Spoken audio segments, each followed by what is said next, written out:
ഒരു പഴയ തറവാട് വീടിനോടൊക്കെ സാദൃശ്യം തോന്നുന്ന രീതിയിലാണ് ഈ അമ്പലത്തിൻ്റെ നിർമ്മിതി എന്ന് എനിക്ക് എപ്പോഴും തോന്നാറുണ്ട്. ആ പരമ്പരാഗത ഭംഗി ഒട്ടും തന്നെ കുറയാതെ അത്രയും തന്മയത്വത്തോടു കൂടിയിട്ടാണ് ഈ അമ്പലം ഉണ്ടാക്കിയിട്ടുള്ളത്. ഒരുപാട് വർഷത്തെ പഴക്കമുണ്ട് താനും. അതുകൊണ്ട് തന്നെ എൻ്റെ ചെറുപ്പകാലത്തൊക്കെ എൻ്റെ പിറന്നാളിനും വിശേഷപ്പെട്ട ദിവസങ്ങളിലൊക്കെ ഇവിടെ വരുന്നതുകൊണ്ട് എനിക്ക് ഭയങ്കരമായിട്ടൊരു പേഴ്സണൽ അറ്റാച്ച്മെൻറ്റ് ഈ അമ്പലത്തിനോടുണ്ട്. ഭയങ്കര ഒരു ഇഷ്ടമാണ് ഈ അമ്പലത്തിൽ വരാനും തൊഴാനും ഒക്കെ. അതുകൊണ്ട് തന്നെ എൻ്റെ മോനുണ്ടാവുന്ന സമയത്ത് ഈ 4-ാം പിറന്നാളിനൊക്കെ ഇവിടെ വന്ന് തൊഴാൻ പറ്റിയതിൽ ഭയങ്കര സന്തോഷം തോന്നുന്നു.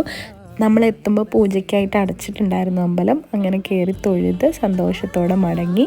അത് കഴിഞ്ഞ് ഞങ്ങൾ പോയത് ഒറിക്സ് വില്ലേജിലേക്കാണ്. ഒറിക്സ് എൻ്റെ വീഡിയോ കാണുന്നവർക്കറിയാം, ഞങ്ങൾ പലപ്പോഴായിട്ട് ഫാമിലി ഗെറ്റ് ടുഗെദർ വരുമ്പോൾ അവിടെയാണ് പോകാറുള്ളത്. ഏട്ടനൊക്കെ വരുമ്പോഴും എല്ലാ ഫാമിലീസിൽ എല്ലാവരും കൂടുമ്പോഴൊക്കെ ഒറിക്സ് വില്ലേജിലാണ് വരിക. കാഞ്ഞങ്ങാടുള്ള ഒറിക്സ് വില്ലേജിൽ